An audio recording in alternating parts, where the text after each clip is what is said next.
in a ghetto called Soweto. Yeah, I was actually on the video I. That's the very first scene we show. If you look at the video, that's the very first scene we show, and on that video I really wanted to go back to home and where I was born and shoot the video there. But you know, the ghetto life is fun, and sometimes it's not what everyone thinks about. I don't know whether Soweto is different from the other ghettos, but you know, there are some really rich guys there as well. So you know, there are some really poor guys, but there's some really rich guys as well. And I had a lot of fun growing up in the ghetto. I spent about 5 years maybe there before we moved. It was just a lot of fun. I was talking to someone earlier today, and they were asking me why I loved growing up in the ghetto more than in the middle class. I was telling them even the games like you play as a kid are fun, because I remember my dad used to work for a private school called Roraka Academy, so he decided to send me there. So first of all, that was a culture shock. You get, like, coming from the ghetto and then being in a class where some of your classmates are white. Get. And then I used to look at the owner of the school had his toy, obviously, and the toy used to have, you know, these two small cars for kiddos where the kiddo gets in and they pedal. So that was his version of the car, you get. So that's uptown version. The hood version is you get some bows. You know, so you have like one straight bow, and then you have one in the Numa going across, and you have the you know, those two bearings. Yeah, so you have, and then on the front it's adjustable, so you have someone pulling you with a string. And you know, like, so growing up in the ghetto, it could force you to be innovative. You don't have access to certain luxuries, so you have to be clever. So we kind of had the same toy, you get, but it's only that in the ghetto our situation forced us to be a bit more creative. I think that's why sometimes you see people who are successful, and a lot of them have an extremely humble background, because such backgrounds, they force you to be extra creative, you know, and they open up your mind to you creating for yourself. So yeah, it was fun. I had fun growing up in the ghetto.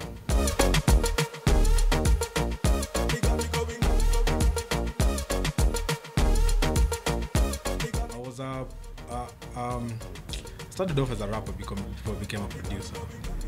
It's only that I was really young at that time, but my interest in music was as a performer first, and then I think in the process of just recording my own music and looking at the producer and what he's doing, in my curiosity to want to learn that, so that I can express myself more.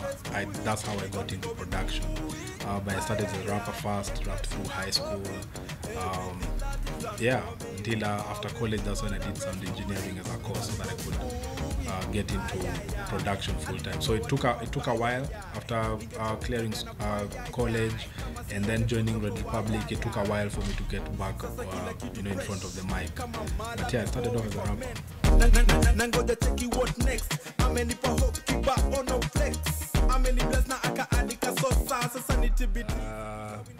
I had a feeling it would be between Ayaya and Itakwangori. But you know, it's an exciting feeling. But I didn't get too caught up in the hype though.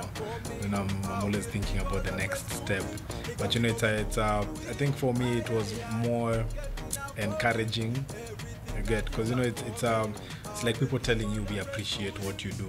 We see what you do and we love it and we appreciate it. Because you know, some things you can't take for granted, like people using their own money to vote for you, and sometimes it's people who you've never met.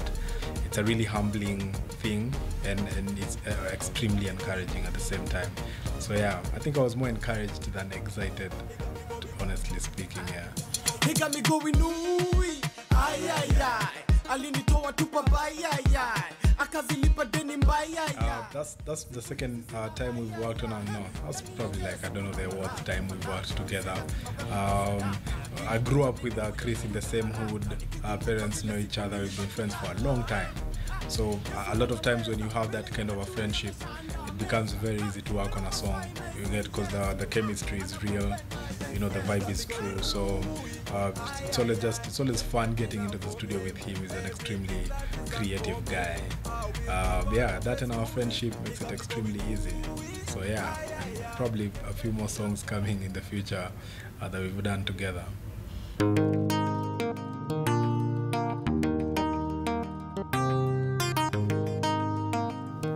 Bumai is a love song. Yeah, it's I remember when I was in studio with Kambua and she was asking me what is the song about before she wrote her verse, and I told her on this song I just want to katia God. Get like I want to vibe God. I want us to vibe God and tell him how awesome he is and how good he's been to us. Because you know, I think anyone at any point in the life, if you sit down and you think of all the things God has done for you. There was a time you didn't have a job, now you have a job. There was a time you didn't have a car, now you have a car. There was a time getting rent was a hassle, now you have rent.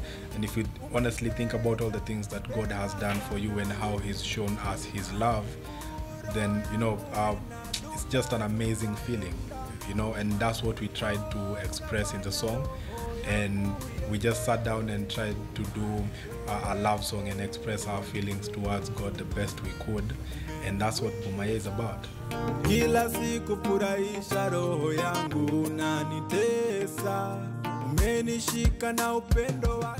the video we tried to express God's love, yeah? And how we did that was we told a story of a young couple who's married and the chick is cheating on the husband with like a member of one of the members from their Bible study group. You get, and then in the process the chick gets pregnant. Now if we were to look at such a scenario in reality, that marriage would have ended.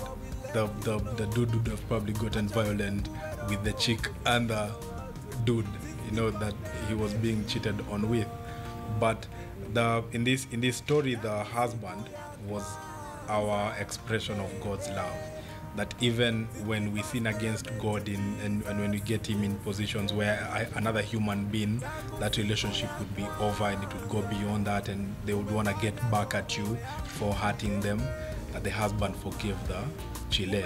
So at the end of the video, you see the chick breaking down, you get, and all that. And it's because we were trying to show how God treats us. You get, even when we do the worst things against him, he still forgives us.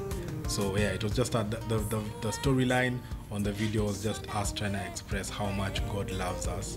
You know, it's not like a human being. You get, it's beyond. We can't fathom it. We can't understand it. Yeah, that's the story.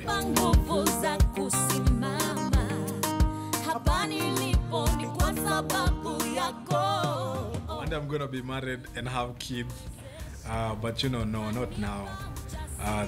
The disadvantage with like guys in our career sometimes is we put so much into like the music and the art. Sometimes our lives are a bit late, you know, for lack of a different choice of words. So you know, right now I'm just concentrating on the music. The rest will come later. So I'm praying about it though, so God will send someone. To Jesus, yes, yes, yes.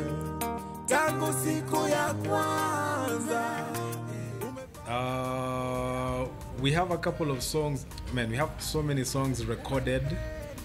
We just don't know which one we'll release next. Because right now we don't. Bumai is still pretty new.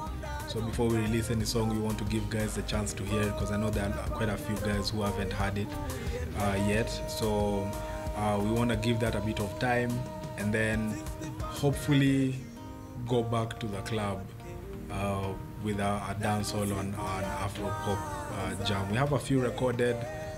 We just need to figure out when to release. To Jesus, yes.